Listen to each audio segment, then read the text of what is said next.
থাকে তাহলে করাতে পারে, এবং উনি নির্বাচন নিশ্চিতভাবে পরাজয় জেনেই করছেন, করার তার অধিকার আছে।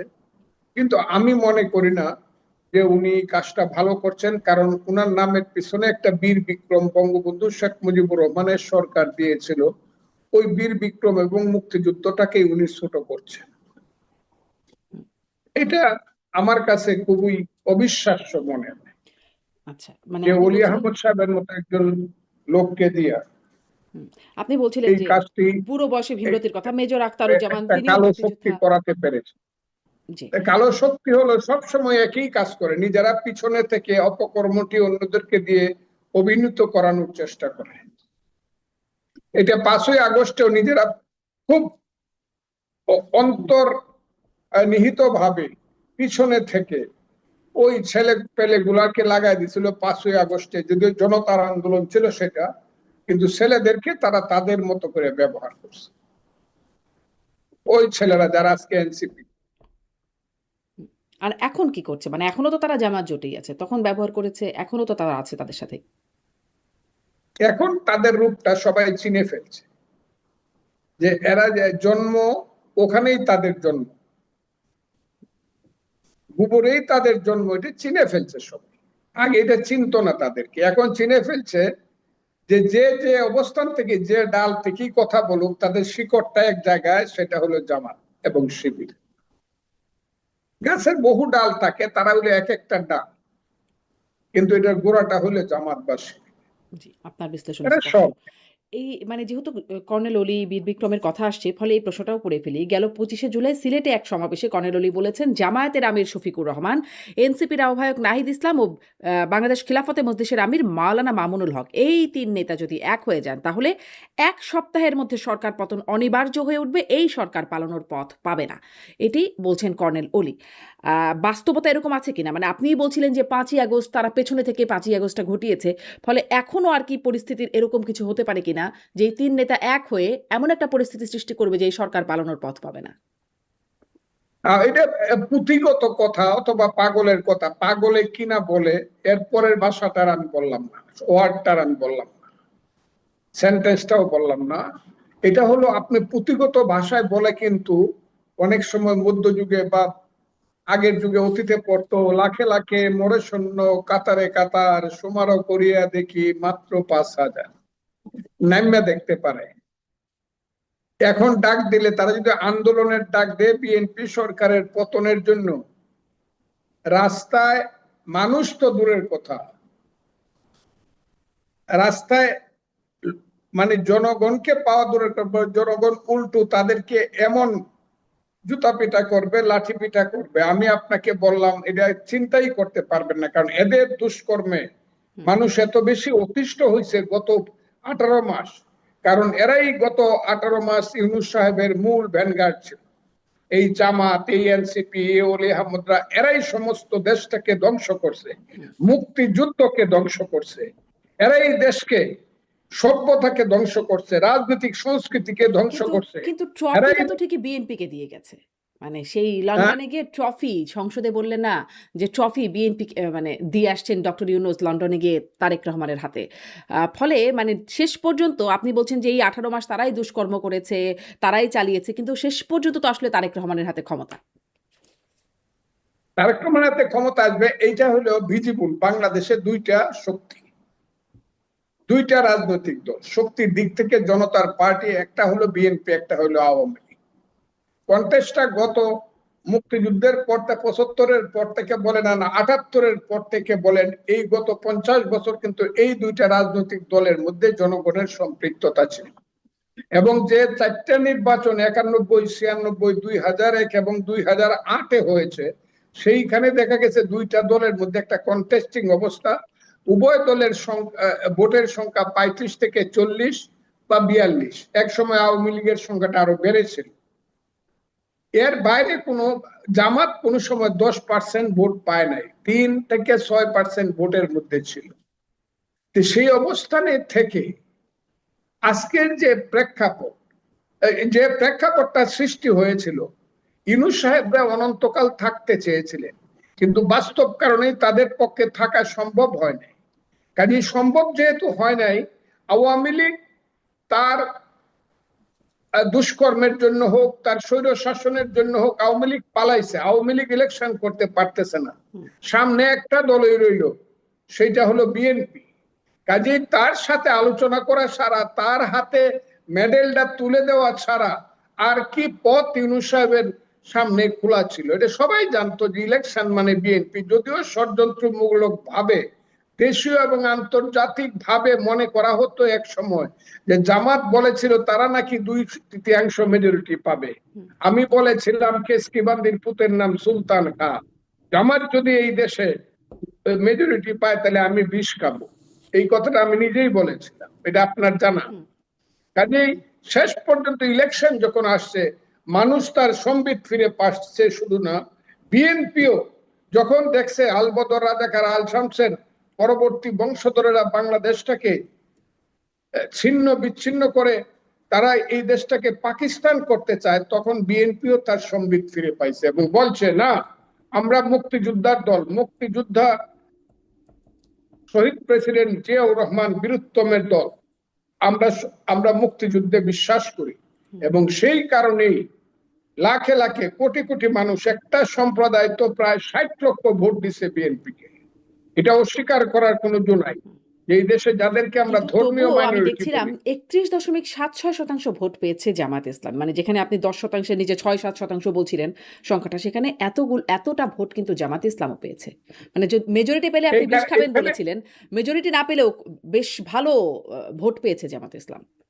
আওয়ামী ইতিহাসে লীগ যদি নজির নেই। ইলেকশন করতো, সে ওই 33 যে বলতেছেন আপনি, সেইটা ওই 25% যেটা, এটা বাদ যেত, 9%-এর উপরে উঠতো। আওয়ামী লীগ ইলেকশন করে নাই, কাজেই এটা বিভিন্ন কারণে ভোটটা হয়ে গেছে এবং এইখানে একটা আন্তর্জাতিক ষড়যন্ত্রের ব্যাপার হয়েছে। এবং সেই ষড়যন্ত্রের কারণে ভোটটা বিভিন্ন যে জায়গাগুলোতে পাইছে, সেই জায়গাগুলো বিশেষ বিশেষ জায়গা।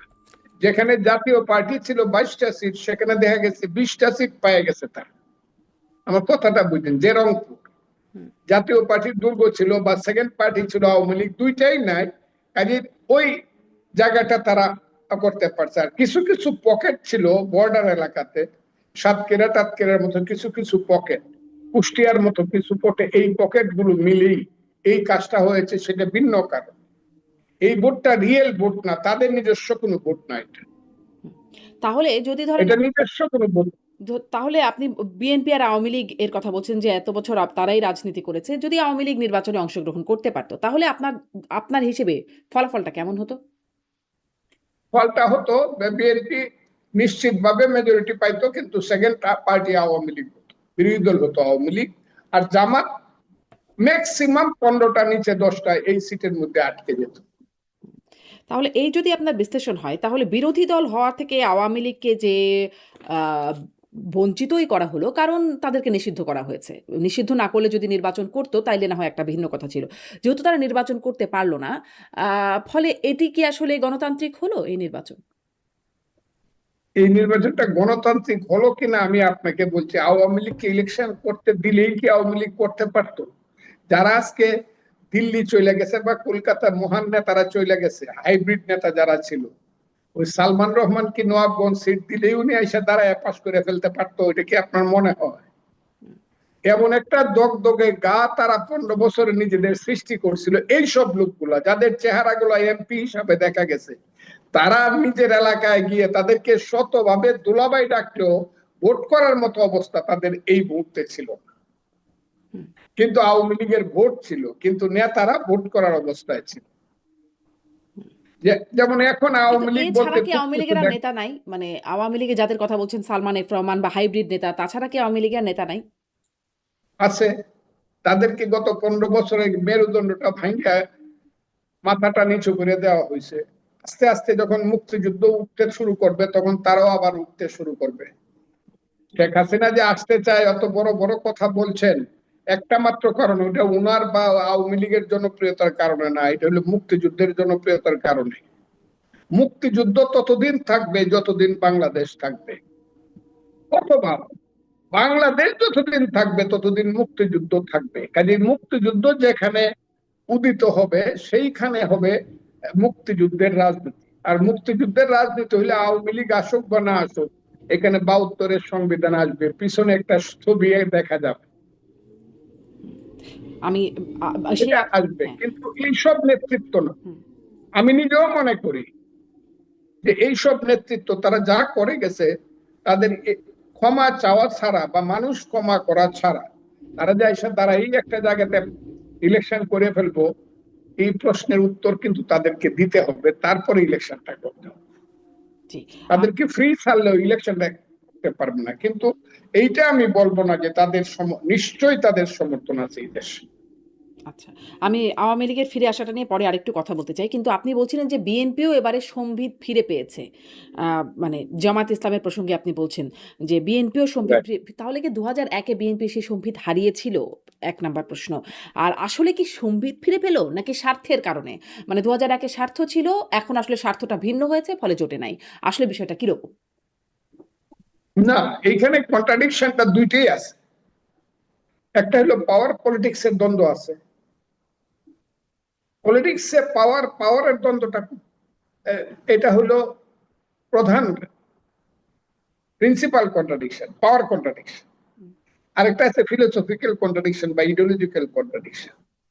পাওয়ার কন্ট্রাডিকশনটা থাকবেই, এটা জামাত হোক আর যেই হোক, বিএনপির এই কন্ট্রাডিকশনটা থাকবেই। কিন্তু এই কন্ট্রাডিকশনের মধ্যে তারা যখন মুক্তিযুদ্ধের বিরুদ্ধের কার্ডটা খেলবে, তখন বিএনপি মুক্তিযুদ্ধের পক্ষের কার্ডটা খেলবে।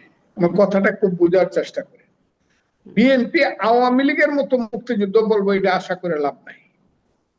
বিএনপি বিএনপির মতো করে মুক্তিযুদ্ধ বলবো। আপনি যেভাবেই বলেন, আজকে যে ৭২-এর সংবিধানটা টিকে আছে এখন, কোন দিন ইউনূস সাহেব ঢিল মারে ফেলে দিত, জামাতরা ফেলে দিত, যদি বিএনপি বলতো যে না, এই সংবিধান অ্যাব্রোগেট করা যাবে না? কোন দিন ফেলে দিত? এই যে রাষ্ট্রপতি শাহাবুদ্দিন সাহেব ২ বছর রয়েছে, এটা তো বিএনপির কারণেই রয়েছে। নাহলে তো তারা প্রথম দিন তাকে ছুড়ে ফেলে দিয়া তাদের মতো করে এটা একটা জঙ্গিবাদী এবং সাম্প্রদায়িক রাষ্ট্র, আফগানিস্তানের মতো, সিরিয়ার মতো একটা ঘোষণা দিয়ে তারা, কাজে বিএনপি একদম মানে তাদের যে রোলটা তাদের মতো করে ঠিকই প্লে করতেছে। আজকেও দেখেন এরা যে এত চক্রান্ত করতেছে, জামাত শিবির থেকে ধরে হাজার হাজার মানুষের মিছিল প্রতি শুক্রবারে আল্লাহর ঘর থেকে বাইরে হয়, মসজিদ থেকে বের হয়, এত কিছু স্লোগান দিচ্ছে, এটাকে ফেস করছে কে? এখন তো আওয়ামী লীগ নাই, ছাত্রলীগ তো ফেস করতেছে ছাত্রদল। আপনি যেখানেই বলেন এরাই ফেস করতেছে, মারছে, মার খাইতেছে, মার দিতেছে, চলতেছে, জেলে যাইতেছে, জেল থেকে আসতেছে, সবকিছুই তো করতেছে, তারা তো সার দিচ্ছে না। কিন্তু হ্যাঁ, তো বলতে পারেন এখানে ইডিওলজিক্যাল কন্ট্রাডিকশনের চেয়ে এখানে পাওয়ার কন্ট্রাডিকশনটা বেশি। মানে এই যে মারছে, মার খাচ্ছে, এই অবস্থাই কি সামনের দিনগুলোতেও চলতে থাকবে? মানে মারামারিটাই চলতে থাকবে? মানে কত যে কথা শুনেছিলাম, নতুন বন্দোবস্ত, একটা ঐক্যমতের রাজনীতি, সেরকমের কি আর ভবিষ্যৎ নাই? আছে, কিন্তু এখন যে জায়গাতে ইউনূস সাহেব গত 18 মাসের রাজনীতি থেকে যে জায়গায় নিয়ে গেছে, এবং আরো কঠিন ভাবে বলতে গেলে ৩টা নির্বাচন না দিয়ে শেখ হাসিনা যেভাবে মানুষকে নির্বাচন থেকে বঞ্চিত করে, ৩০ বছরের একটা ছেলেকে একবারও ভোট দেওয়ার সুযোগ থেকে বঞ্চিত, না দেওয়ার সুযোগ থেকে বঞ্চিত করছে, মানুষ আস্তে আস্তে অরাজনৈতিক হয়ে গেছিল। এই মারামারি, ধরাধরি, কাটাকাটি, রাস্তায় গন্ডগোলের মিছিল, বাজে স্লোগান দেওয়া, এটাই ছিল রাজনীতি। সেটা এত তাড়াতাড়ি দূর হবে না, কারণ ভাদ্র মাসের পাগলা কুত্তা যখন পাগল হয়ে যায়, মানুষ দেখলেই কামড় দিতে চায়। জামাত শিবির যে স্লোগানটা বিশ্ববিদ্যালয়ে দিচ্ছে, সেই স্লোগান তো ঢাকা বিশ্ববিদ্যালয়ে ১২২ বছর হয়েছে প্রতিষ্ঠিত, সেই ঢাকা বিশ্ববিদ্যালয়ে এই স্লোগান তো কোনোদিন হয় নাই। গাছের ডালে কাওয়া, ১ ২ ৩ ৪ ইত্যাদি ইত্যাদি, অথবা আমাদের মাতৃরূপী নারীদের তাদের গোপনাঙ্গ নিয়ে স্লোগান, এগুলো তো কোনোদিন ছিল না। এগুলো কি মানুষের কাজ নাকি? অসম্ভব কাজে। এদেরকে তো আপনি ফেস কিভাবে করবেন? একটা পাগলা কুত্তা যখন আসতেছে, তাকে তো ভাই ডাকে লাভ নাই, ভাই ভাই কামড় দিও না আমারে, তাকে তো লাঠি দিয়ে আপনার একটা পিটা দিতেই হবে, না হলে তো সে ফিরবে না।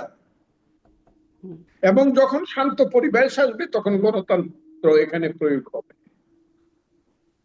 এবং সেই গণতন্ত্র প্রয়োগ হবে বলেই, করতে চাই বলেই বিএনপি কিন্তু তার সময়েই কিন্তু তত্ত্বাবধায়ক সরকারের যে জাজমেন্টটা finally it has been establish যে ইয়েস, যাই করুক সরকার 5 বছর পরে আবার তত্ত্বাবধায়ক সরকারের অধীনে একটা ইলেকশন, হুম, এই জায়গাতে গেছে। জি। আপনি ভালো মন্দ কিন্তু প্লাস ধরেন মাইনাস যাই তত্ত্বাবধায়ক বলে, সরকার তো ছিলই। তত্ত্বাবধায়ক সরকার তো মানে এই আওয়ামী লীগ জামাত আন্দোলন করে তত্ত্বাবধায়ক সরকারের প্রতিষ্ঠিত করেছিল। বিএনপি সেই দাবি মেনে নিয়েছিল একটা পর্যায়ে এসে। এবং তত্ত্বাবধায়ক সরকার কলঙ্কিত করবার যে জায়গাটা, যার অজুহাত নিয়ে আওয়ামী লীগ এই তত্ত্বাবধায়ক সরকার ব্যবস্থাটাকেই বাতিল করে দিল। ধরেন ১ম এ বিচারপতির বয়স বাড়িয়ে তাকে প্রধান উপদেষ্টা বানানোর চেষ্টা, সেটি ব্যর্থ হওয়ার পরে প্রেসিডেন্ট ইয়াজউদ্দিন আহমেদ তিনি একদম একতরফাভাবে একপাক্ষিকভাবে আসা সব উপদেষ্টার একে একে পদত্যাগ করছিলেন সেই সময়ে। মানে এমন একটা পরিস্থিতি হয়ে উঠেছিল যে দলীয়ভাবে এমনভাবে এগোচ্ছিল, পরে ১-১১ আসলো। সেইটাকে অজুহাত করেই তো আসলে আওয়ামী লীগ এই দিকে গেল যে ইউ তত্ত্বাবধায়ক আর সরকার। রাইট। কিন্তু এটা এরকম আমি যে আর বিএনপি করবে না, মানে তত্ত্বাবধায়ক সরকার তো আসলো, কিন্তু ওরকমভাবে বিএনপি যে তত্ত্বাবধায়ক সরকার ব্যবস্থাকে আর কলুষিত করবার চেষ্টা করবে না, তার কি নিশ্চয়তা আছে? আমি তো অনুমান করে কোনো কথা বলবো না ভবিষ্যতে কি হবে।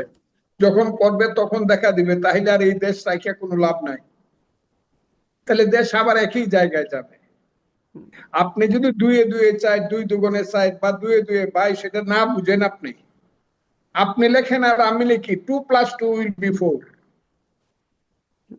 2 × 2 will be 2, এটা আপনি লেখেন আর আমি লিখি। বিএনপি যদি একই কাজ করে, আবার যদি একই কাজ করে, তাহলে একই রেজাল্ট হবে। এখন তো আমি ভবিষ্যৎটা বলতে পারতেছি না, কিন্তু আমার মনে হয় সবাই আমাদের শিক্ষা নিছি আমরা অতীত থেকে মানে ধরেন আরো একটু ভালোভাবে চলা। শিক্ষা এবং কতটা? এখন আপনাকে বলি, হ্যাঁ, একজন প্রধানমন্ত্রী যার সম্পর্কে মানুষের একটা নেগেটিভ অ্যাটিটিউড ছিল, সেই জনাব তারেক রহমান গত 6 মাস বা 5 মাস দেশের প্রধানমন্ত্রী যতটুকু সম্ভব মানুষের মধ্যে একটা আস্থা ফিরে আসছে। ইয়েস, মানুষ হিসাবে উনি ভুল ত্রুটির সম্পূর্ণ ঊর্ধ্বে না, কিন্তু মোটামুটি ভাবে একটা জিনিসকে উনি আগায় নিয়ে যাইতেছে। এই জায়গাটা কিন্তু এখন প্রতিষ্ঠিত হচ্ছে। হুম। ওই প্রতিষ্ঠিত জায়গায় আরো কিছু প্রশ্ন করতে চাই। কিন্তু আপনি বলছেন যে ওই 2+2 = 4 ই হবে, যে মানে রেজাল্টটা ওরকমই হবে। কিন্তু সেরকম যাচ্ছে কিনা, মানে 2+2 ই হতে যাচ্ছে কিনা? কারণ ধরেন দলীয়করণ হচ্ছে, আগেও যেটার সমালোচনা করত বিএনপি, যে এখন দেখা যাচ্ছে প্রশাসনেও দলীয়করণ, সবগুলো জেলা পরিষদের প্রশাসক বিএনপির। আপনি যদি শুনতে না পারেন আমি আরেকটু কাছ থেকে বলি, পুলিশে দলীয়করণ, মানে সর্বত্র দলীয়করণের একটা বিষয় দেখা যাচ্ছে।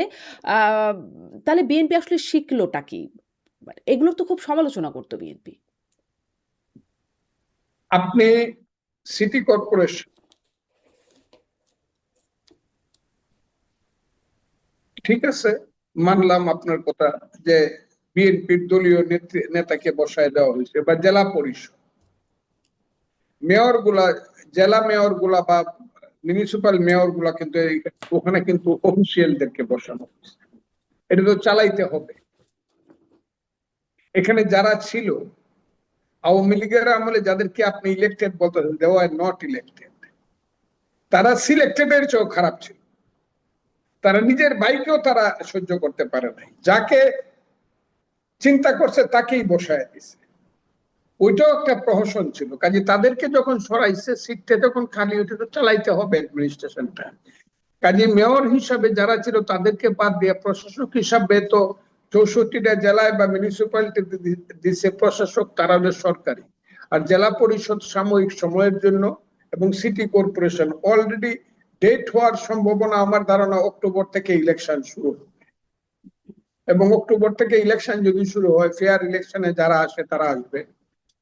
এবং আমার ধারণা অক্টোবর থেকে আর ইউনিয়ন পরিষদ ইলেকশন বা পরবর্তী সময়ে মেয়র, সিটি কর্পোরেশন বা মিউনিসিপ্যালিটি ইলেকশন গুলা আস্তে আস্তে হয়ে যাবে। আচ্ছা, এখানে একটু কি মনে হয়, কারণ আওয়ামী লীগ বলছে যে তারা এখন থেকে সব নির্বাচনে যতগুলোতে অংশগ্রহণ করার সুযোগ আছে করবে। যেহেতু স্থানীয় সরকার নির্বাচনে দলীয় মনোনয়ন বা দলীয় প্রতীক লাগে না, সেখানে তারা নির্বাচন করতে পারবে।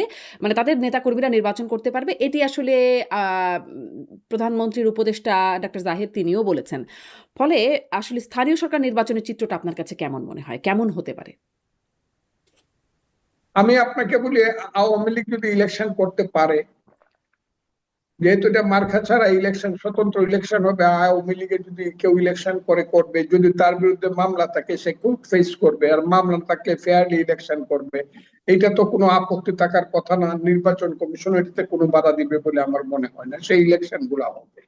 কিন্তু আমি প্র্যাকটিক্যাল কথাটা আপনাকে বলছি, আপনি যেখান থেকে বলতেছেন আর আমি যেখানে বসে আছি, ইলেকশন করার মতো যেটা মানে এই গণনির্বাচন করার মতো যে অবস্থাটা, এটা কত জায়গাতে হবে এটা বলা বড় মুশকিল। কোন সিটিতে তারা ইলেকশন করতে পারবে একদম ফেয়ারলি, যে আমি আওয়ামী লীগ থেকে দাঁড়ায় ইলেকশন করতেছি, মার্কা যাই লোকটা আওয়ামী লীগের, যাকে সবাই চিনে, উনি সিলেট সিটি কর্পোরেশনের নেতা, আওয়ামী লীগের নেতা, প্রধান নেতা, উনি দাঁড়াইলো, এটা সবাই চিনবে উনি আওয়ামী লীগ করে। উনি কতটুকু মানুষের সামনে দাঁড়ায় ইলেকশনটা করতে হবে, এটার কিন্তু বাস্তবতা একটা আছে।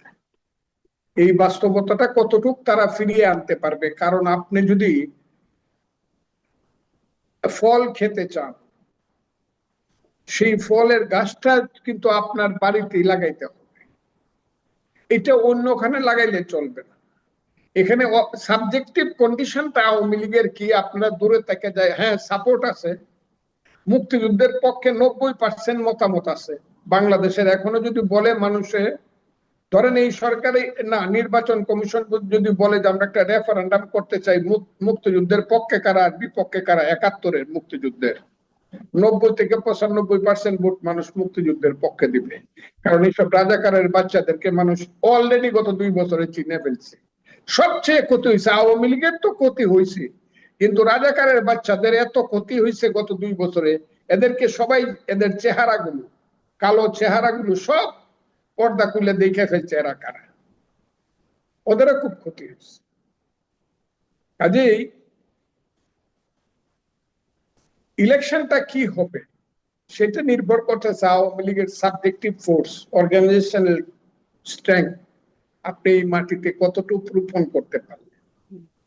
কারণ সমস্ত ইলেকশনটাই শুধু পাবলিক সাপোর্টের উপরে হয় না। আপনার তো ধরেন আপনি তৃণমূলের দেখার একটা সুযোগ আছে। বিল্ডিং, আমি কথাটা বলে লই, একটা বিল্ডিং যেমন করে শুধু ইট সুরকি দিলেই হয় না, এটার পিলারের উপর একটা বিল্ডিং দাঁড়ায় থাকে, কতটুকু একটা সংগঠনের উপরে কিন্তু একটা ইলেকশন নির্ভর করে।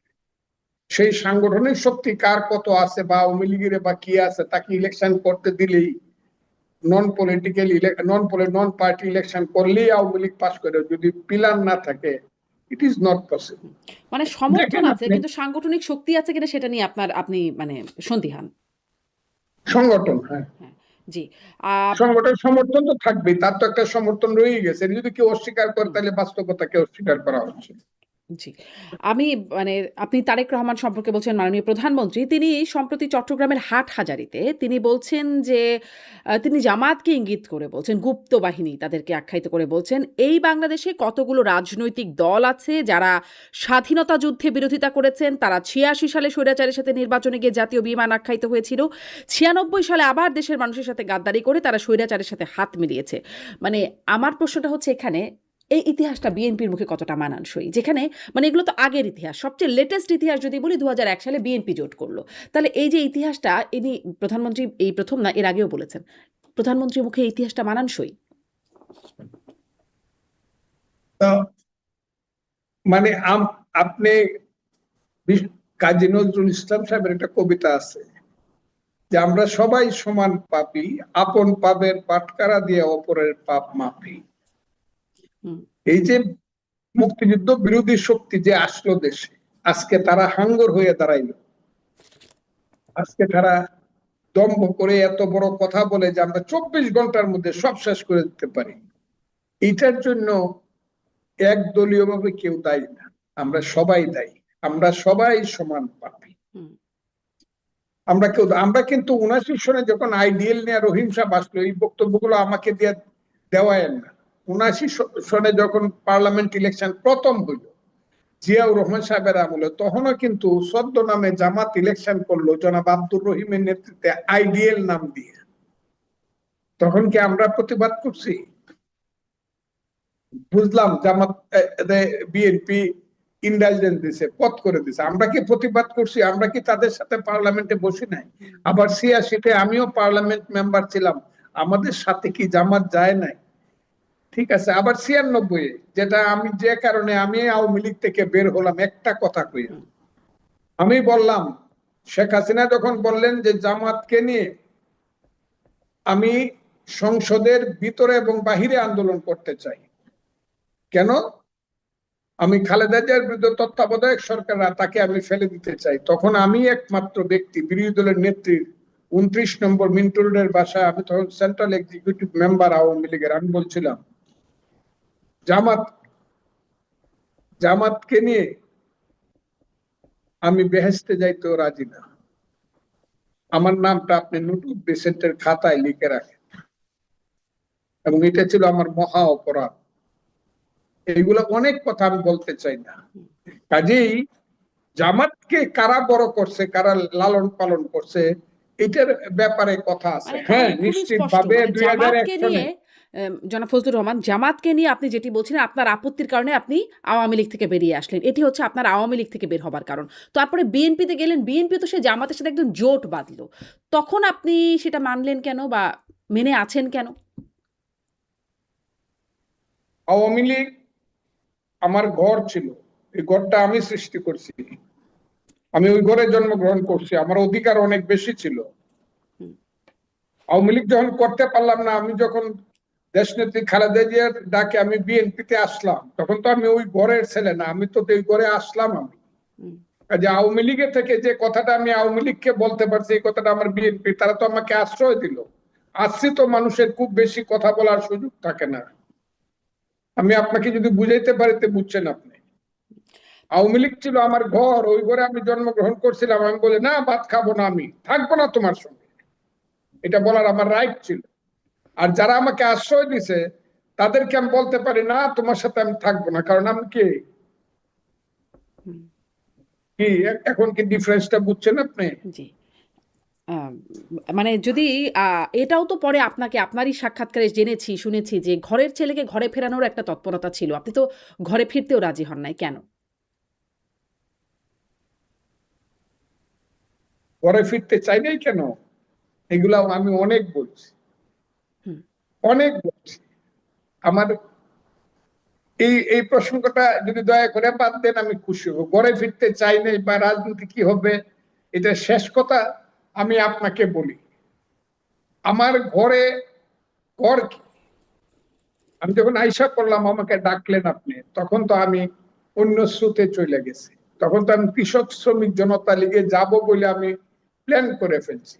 কাদের সিদ্দিকী সাহেব বীরুত্তম প্রেসিডেন্ট, আমি জেনারেল সেক্রেটারি কৃষক শ্রমিক জনতা লীগ। অসময়ে তো ডাকলে হবে না, সময় তো করতে হবে ফেরার জন্য, অসময় তো হবে না। আমার অনেক কথা আছে, ওই কথাগুলো আমি আর এখন বলতে চাই না, এগুলো বহুবার বলছি।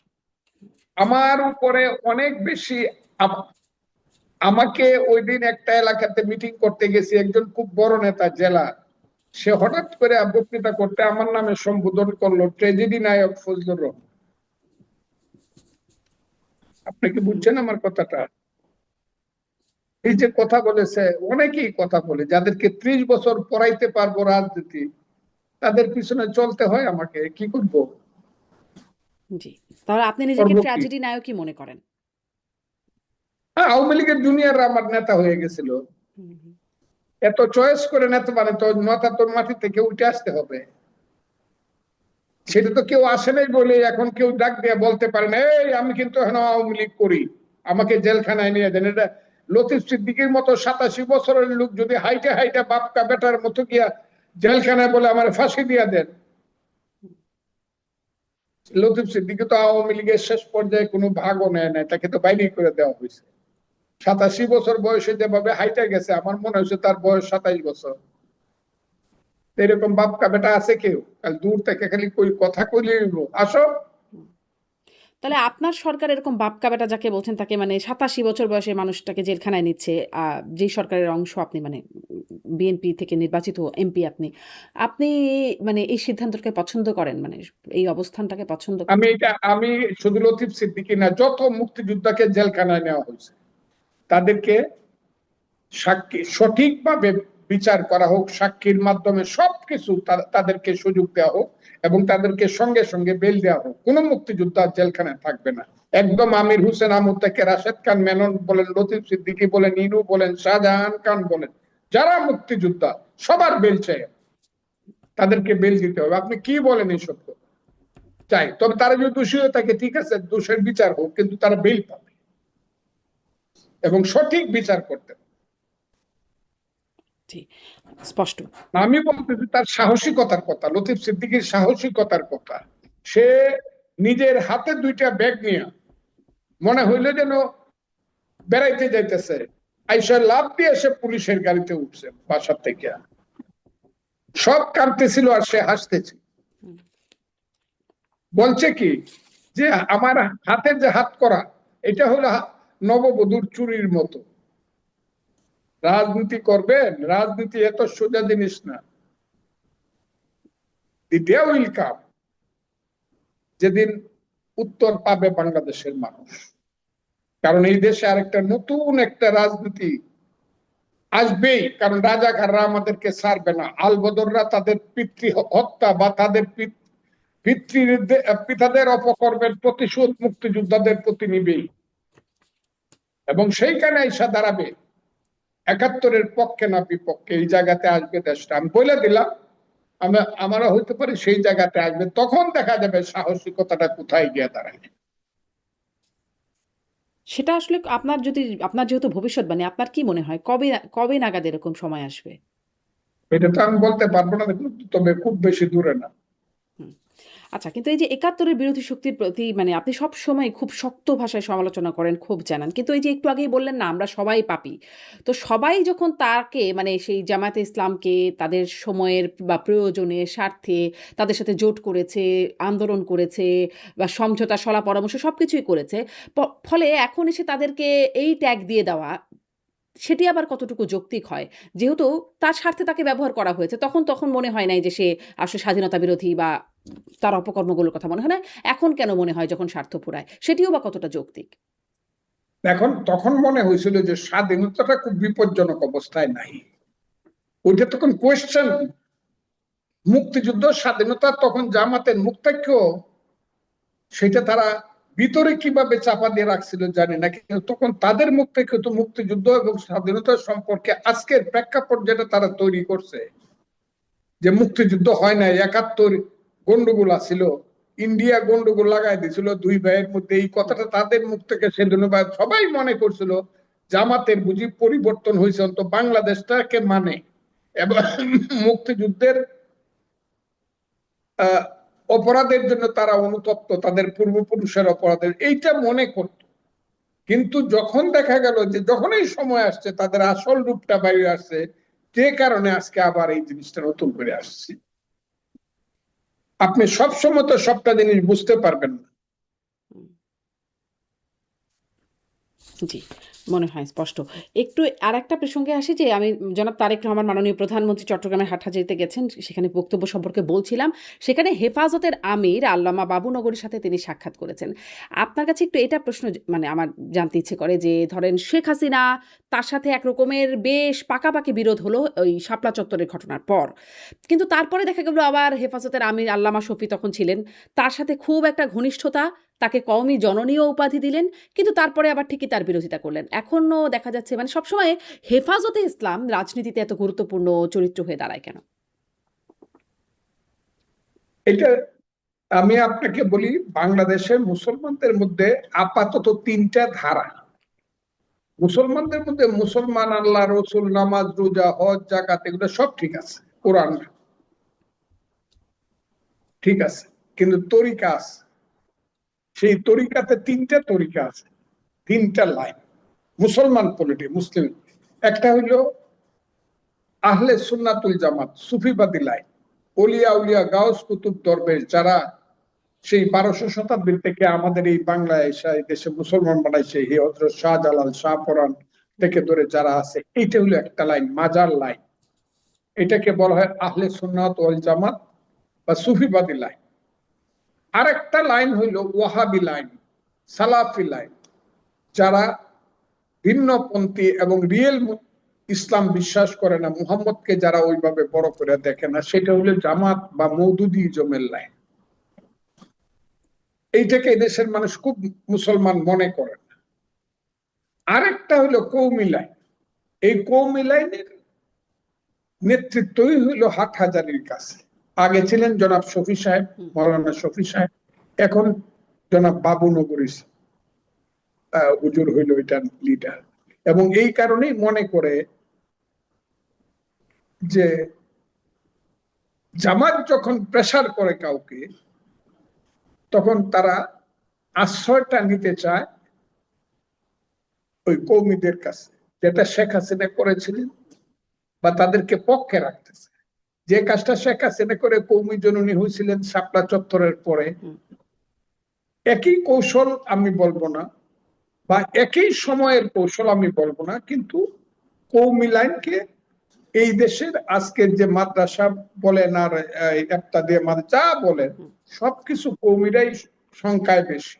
আরেকটা লাইন সবচেয়ে বেশি, তাদেরকে কেউই সেইভাবে মানে সরকারি ভাবে তাদেরকে আশ্রয় দেওয়া হয় না। সেটা হলো আহলে সুন্নাতুল জামাত বা সুফিবাদী লাইন, যে লাইনটা আমি ধারণ করি, আমি নিজে ফজলুর রহমান, খুব ক্লিয়ার সেই জায়গাটা। অর্থাৎ জামাতকে যদি আপনার যদি ওই জামাত যে ইসলাম এইসব কথা বলে, ধর্মীয় কথা বলে, ধর্মীয় ব্যবসা করে মানুষকে বিভ্রান্ত করে, সেটাকে যদি আপনি প্রোটেকশন দিতে চান, তাহলে একটা ধর্মীয় প্রতিষ্ঠান আপনার প্রয়োজন। সেই প্রয়োজনে আমাদের দল আগে থেকেই কৌমিদের সঙ্গে রিলেশন ছিল, এখনো আছে। একটা পর্যায়ে কৌমিরা গিয়া জননীর সঙ্গে মিলে গেছিল, এখন জননী চলে গেছে, এখন আবার অরিজিনাল পথে আসছে। কৌমিরা কিন্তু শহীদ প্রেসিডেন্ট জিয়াউর রহমানের সময় থেকেই কিন্তু বিএনপির সাথে যুক্ত, একটা পর্যায়ে সরে গেছে, একটা পর্যায়ে জননীর সাথে গেছিল, এখন আবার ফিরে এসে ভাইয়ার সাথে যোগ হয়েছে। জি, আমি একটু এই যে শেখ হাসিনার ফেরা নিয়ে অনেক আলোচনা হচ্ছে, তো আপনার কাছ থেকে একটু শুনি। আপনি আপনার অবশ্য কিছুটা শুনছিলাম, আপনার কাছে কি মনে হয়? খুব মানে প্রশ্নটা খুবই সচরাচর জিজ্ঞাসিত, আপনার কাছেও নিশ্চয়ই অনেকবার জিজ্ঞাসিত হয়েছে। শেখ হাসিনা আসলে ডিসেম্বরে ফিরতে পারবেন? আপনি সেই বাস্তবতা দেখেন? ঠিক আছে, ফিরতে এটা পারবেন? উত্তর চান আমার হ্যাঁ, কাছে? জি, জি। শেখ হাসিনা ফিরত আসবে না আসবে, আমি কথাটা বলে ফেলছি, এটা জাতীয় আন্তর্জাতিক রাজনীতির উপরে নির্ভর করে। Subjective condition of the country and subjective force of Sheikh Hasina in the country and objective condition of the world. এখানে চারটা দেশ আমাদের দেশের রাজনীতি সম্পর্কে ম্যাটার করে। আপনি দেখবেন এটা কোনো লুকানো ব্যাপার না, গরিবের বউলে সবারই ভাবি লাগে। বাংলাদেশ একটা ছোট্ট খাট্ট দেশ, তার উপরে সবাই প্রভাব বিস্তার করতে চায় ভৌগোলিক অবস্থানের জন্য। বাংলাদেশের যে ভৌগোলিক অবস্থান, সেই অবস্থানটা বঙ্গোপসাগর থাকার কারণে, সেন্ট মার্টিনের মতো একটা দ্বীপ থাকার কারণে, সবকিছু মিলে টিলে এইটার উপরে সবার একটা নজর আছে। এবং বাংলাদেশটাকে পক্ষে রাখতে পারলে বিশ্বের 2-3টা দেশকে কন্ট্রোলে রাখা যায়, স্টিমার বিরাইতে পারলে, এটা সবার একটা দৃষ্টি আছে। এবং এই দেশটার উপরে প্রথমত 4টা দেশ, এক ব্যবসায়িক কারণে চীন, ভৌগোলিক কারণে ইন্ডিয়া, বিশ্ব রাজনীতির কারণে আমেরিকা এবং রাশিয়া। এই 4টা দেশের প্রভাব আছে বাংলাদেশের উপর। রাজনৈতিক প্রভাব মেইনলি 2টা দেশের আছে। এই 2টা দেশ যদি এক হয়, আমি নাম বলবো না, এক হলে পরে আন্তর্জাতিক কারণে শেখ হাসিনা হয়তো বা আসতে পারে, তবে আসতে হলে she is to face the trial of the court। তাকে কোর্টে ট্রায়াল ফেস করতেই হবে, আইনের রোধ করতেই হবে। এটা হলো একটা। আরেকটা হলো যে তার সাবজেক্টিভ কন্ডিশন যদি দেশে এমন ভাবে গড়ে ওঠে, যে কন্ডিশনটা সৃষ্টি হইলে পরে এই দেশের মানুষ তাকে চায়, এবং অধিকাংশ মানুষ, বেশিরভাগ মানুষ, কোটি কোটি মানুষ চায় যে ঠিক আছে, শেখ হাসিনা ভুল ত্রুটি সহ, ন্যায় অন্যায় সহ যাই হয়েছে, এই দেশে তিনি ফেরত আসুক, আইসে ফেস করুক, তার পক্ষে সেই লোক থাকে, তখন অবস্থাটা ভিন্ন রকম হবে। তখন তার দেশে আসতেও পারে। আমি এটা বলবো না কোনোদিন আসতে পারবে না, এই কথাটা আমি কোনোদিন বলবো। এটা বাস্তব কন্ডিশনের উপর নির্ভর, সাবজেক্টিভ এবং অবজেক্টিভ কন্ডিশনের উপর সেই নির্ভর। সাবজেক্টিভ অবজেক্টিভ কন্ডিশন কি এখন হচ্ছে বলে মনে হয়? ডিসেম্বর সেটা যদি টাইমলাইন হয়, সেরকম কি অবস্থা দেখেন? 5ই আগস্টের সময় যা ছিল তার চেয়ে আস্তে আস্তে একটু ফর্সা হতেছে তার পক্ষে মনে হচ্ছে আমার। আচ্ছা, কেন ফর্সা হচ্ছে? ইউনূস সাহেবের 18 মাসের শাসন, ইউনূস সাহেবের 18 মাসের অপকর্ম, ইউনূস সাহেবের 18 মাসের অন্ধকারের যুগ, মানুষ দেখছে যে যত বড় বড় কথা কইছে আমরা নোবেল লরিয়েট ইউনূস সাহেবকে নিয়ে, যে উনি দেশকে একদম সিঙ্গাপুর বানায় ফেলবো 3 মাসের মধ্যে, মানুষ দেখছে না এটা সত্য না। যেমন ইউনূস সাহেব এই দেশে যে অপকর্ম করছে, যে ক্রাইম এই দেশে সৃষ্টি করছে, এই দেশের যে মানুষের যে কালচার, পলিটিক্যাল কালচারটা যেভাবে নষ্ট করছে, সেই কারণে মানুষের মধ্যে এখন তুলনামূলক একটা প্রশ্ন আসতেছে।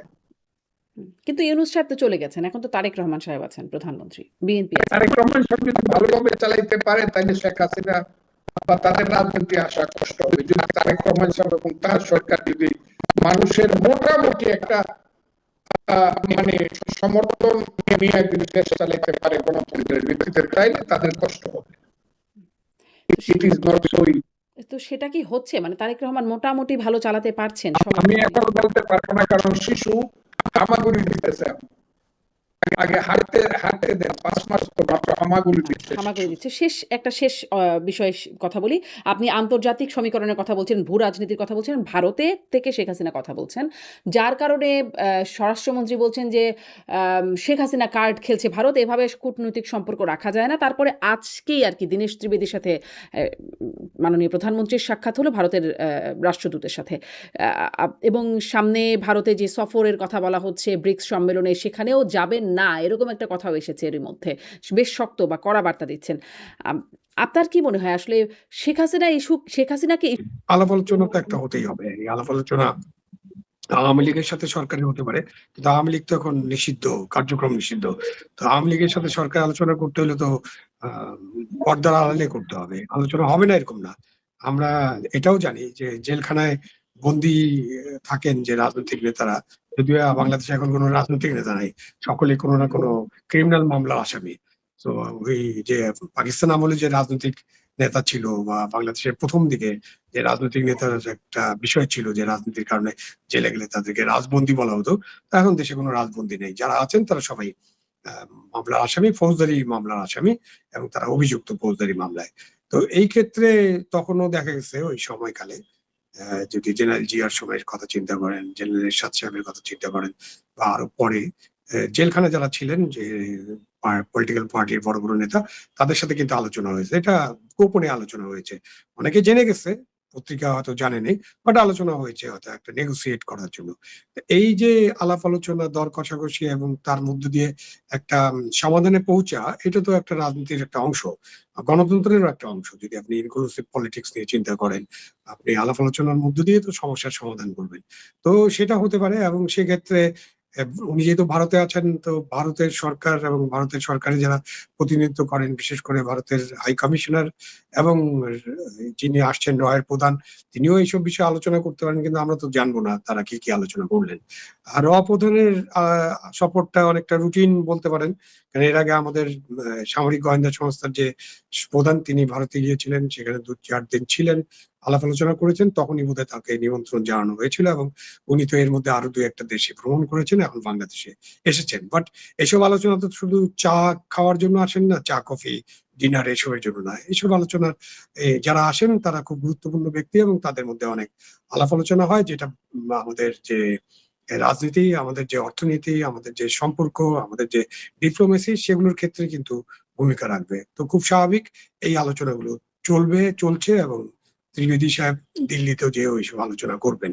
তো ভবিষ্যতে আরো আলোচনা হবে হয়তো, আশা করি আমি। আলোচনাই তো একটা সমাধান, কেন এটা কোনো মানে বল প্রয়োগ করে সমাধান করা যাবে না। ভারতের সাথে তো আমাদের সম্পর্কের কোনো সামরিক সমাধান নেই, এমনকি বার্মার সাথে আমাদের সম্পর্কের কোনো সামরিক সমাধান নাই। যদি আমাদের এই দুই দেশের প্রতিবেশী দেশের সাথে যদি কোনো ধরনের সমস্যা হয়, তাহলে অবশ্যই আমাদেরকে একটা সমাধান খুঁজতে হবে, আলাপ আলোচনার সমাধান, ডিপ্লোম্যাটিক সমাধান। এবং ভারতের সাথে, ভারত আমাদের নিকট প্রতিবেশী এবং অনেক বড় দেশ, তার সাথে আমার 4,000 কিলোমিটারের বেশি বর্ডার আছে। তো এটা আমাদেরকে চিন্তা করতে হবে। তারপরে আমাদের মুক্তিযুদ্ধে ভারতের ভূমিকা, ভারতের সাথে আমাদের সম্পর্ক যতই টানাপোড়েন আমরা দেখি কথাবার্তায়, বিশেষ করে শেখ হাসিনার বক্তব্য প্রকাশের পরে একটা প্রেস রিলিজ দেওয়া হয়েছে সম্ভবত ফরেন মিনিস্ট্রি থেকে। তো সেটা খুব একটা ডিপ্লোম্যাটিক ছিল বলে অনেকেই মনে করেন না, আমিও মনে করি না। ডিপ্লোম্যাটিক প্রেস রিলিজ আরো অনেক ভালোভাবে দেওয়া যেতে পারতো। তারপরেও কিন্তু ওই আমাদের কাঁচামরিচ আমদানি হচ্ছে, বর্ডার দিয়ে আসছে, আমাদের বাজারে যেহেতু কাঁচামরিচের দাম বেশি, আমাদের পেঁয়াজ আসে, ডাল আসে, চাল আসে, গম আসে। তো ওই যে সম্পর্কটা, এই সম্পর্কটা আছে। আমরা আবার ইলিশ মাছ পাঠাই, যে কর্তৃত্ববাদী শাসক যখন ছিলেন তার চেয়ে বেশি পরিমাণে ইলিশ মাছ কিন্তু আমরা অন্তর্বর্তীকালীন সরকারের সময় পাঠাতে দেখেছি, এখনো পাঠাই। আবার আম আসা যাওয়া করে। তো নানান ভাবে কিন্তু সম্পর্ক আছে। তো এইরকম বড় প্রতিবেশীর পাশাপাশি থাকা দেশ তো পৃথিবীতে একটা আমরা না, এর পাশাপাশি অনেক দেশ আছে। যেমন রাশিয়ার পাশে আছে ইউক্রেন, তো সেখানে একটা যুদ্ধ চলছে না, এবং ইউক্রেনের সাথে রাশিয়ার সম্পর্ক, রাশিয়া কিভাবে ইউক্রেনকে দাওয়ায় রাখতে চায় সেটা তো আমরা প্রত্যক্ষ করছি। সেরকম অন্যখানেও যদি আপনি দেখেন, আরো দু একটা ছোট ছোট দেশ আছে যাদের পাশে বড় দেশ আছে। পাকিস্তান যেমন আফগানিস্তানের সাথে কি আচরণ করে। তো এই যে আচরণগুলো, এটা বিশ্ব রাজনীতিতে এইসব আচরণ নিয়ে আলাপ আলোচনা হতে হবে, এবং আরো বন্ধুত্বপূর্ণ আলোচনা চলতে পারে। আমরা তো কারোর সাথে বিভেদ চাই না, আমরা চাই সকলের সাথে বন্ধুত্ব, কারোর সাথে সংঘাত নয়। সুতরাং আমরা সেই আমাদের ঘোষিত যে পররাষ্ট্রনীতি আছে সেটার ভিত্তিতে আমাদের স্বাধীনতার সার্বভৌমত্বকে অক্ষুণ্ণ রেখে আমরা নিশ্চয়ই সকল দেশের সাথে সম্পর্ক, বিশেষ করে ভারত বার্মার সাথে, তাদের সাথে আমাদের সীমান্ত আছে, সুতরাং তাদের সাথে আমরা একটা ভালো সম্পর্ক গড়ার প্রচেষ্টা করব। এবং সেখানে আমাদেরকে কৌশলী বোঝাপড়া করতে হবে, কৌশলী দর কষাকষি করতে হবে, এবং যাতে আমাদের উইন উইন একটা সিচুয়েশন হয়। স্যার, একটা জিনিস নিশ্চয়ই খেয়াল করেছেন, আমরা দেখছি যে আপনার ইন্টারিম গভর্নমেন্টের সময় থেকেই এই শেখ হাসিনা ইস্যুতে, আওয়ামী লীগের নেতাদের ইস্যুতে ইন্ডিয়ান গভর্নমেন্ট যেরকম বলে গেছে যে ফেরত দেন বন্দি প্রত্যাবর্তন ফেরত দেন, আজকেও যদিও তারেক রহমান সরকারই বলে যাচ্ছে, এবং ইন্ডিয়া সরকার এই ব্যাপারে কোন রকম কর্ণপাত করছে না, এবং বোঝা যায় যে তারা আসলে শেখ হাসিনাকে ওই চুক্তি অনুযায়ী ফেরত দেবে না। এটা জাস্ট হয়তো একটা হাইপের মধ্যে আছে। একই সাথে আওয়ামী লীগ এবং শেখ হাসিনা দৃশ্যমান ভাবে দিল্লি থেকে, কলকাতা থেকে, ইন্ডিয়া থেকে রাজনীতি করছে। আজকে যে প্রধানমন্ত্রীর দিক থেকে বা বাংলাদেশ সরকারের দিক থেকে ভারত সরকারকে বলা হলো যে আওয়ামী লীগের লোকজন যেন ওখান থেকে রাজনীতি করতে না পারে, আপনার কি মনে হয় যে এটা বন্ধ করা এত সহজ হবে? না, প্রত্যাপনের ব্যাপারে তো আমরা আলোচনা করলাম যে যে চুক্তি আছে সেই চুক্তির বিভিন্ন ধারা অনুযায়ী এটা প্রত্যাপন বলছি না, রাজনীতি করা। না, আমি সেটা যাচ্ছি সেক্ষেত্রে, এবং এটা রক্ষা করবে কিনা একটু ভবিষ্যতে দেখতে হবে, কিন্তু আমার কাছে মনে হয় যে তারা রক্ষা করবে না। তারা তো পরেও বলেছে যে তার যে বক্তব্য, সেই বক্তব্যের সাথে ভারত সরকার কোনো একমত নয়, বা এটা ভারত সরকারের কোনো বক্তব্য না। সুতরাং তারা এই পর্যন্তই মনে হয় থাকবেন। শেখ হাসিনা কথা বলবেন বা তাদের অন্য নেতারা কথা বলবেন, এবং আমরা যখন আপত্তি করব তখন তারা বলবেন যে তাদের বক্তব্যের সাথে আমরা একমত নই, কিন্তু তাদেরকে বাধা দিবেন এরকম দেবেন না সম্ভবত, কেননা তারা কেউ তো কাস্টডিতে নেই সেখানে। যদি তারা জেলখানায় থাকতেন তখন হয়তো এটার একটা সম্ভাবনা থাকতো যে ভাই আপনি জেলে আছেন, এবং জেলে থাকলে তো আপনি জানেন যে জেলে তো কোনো কমিউনিকেশন করার কোনো সুযোগ থাকে না। মানুষকে জেলে নেওয়া হয় যাতে তারা তাদের সামাজিক যোগাযোগ, তাদের অন্যান্য যোগাযোগ সবকিছু থেকে তাকে যাতে বিচ্ছিন্ন করে ফেলা হয়। তো ভারতে শেখ হাসিনা এবং যে নেতারা আছেন, যারাই আছেন, তারা কিন্তু বন্দি অবস্থায় নাই, তারা মুক্ত পরিবেশে আছেন, হয়তো একটু আড়ালে থাকেন। মাঝে মাঝে তাদেরকে হোটেল, রেস্তোরাঁ, বাজার ঘাটেও দেখা যায়। লন্ডনে যারা আছেন তাদেরকেও দেখা যায়। তো এখন এই যে যে যুগ, মানে আমাদের সময়কালের, যে আমাদের যখন ছোট ছিলাম তখন যে টেলিফোনের অবস্থা ছিল,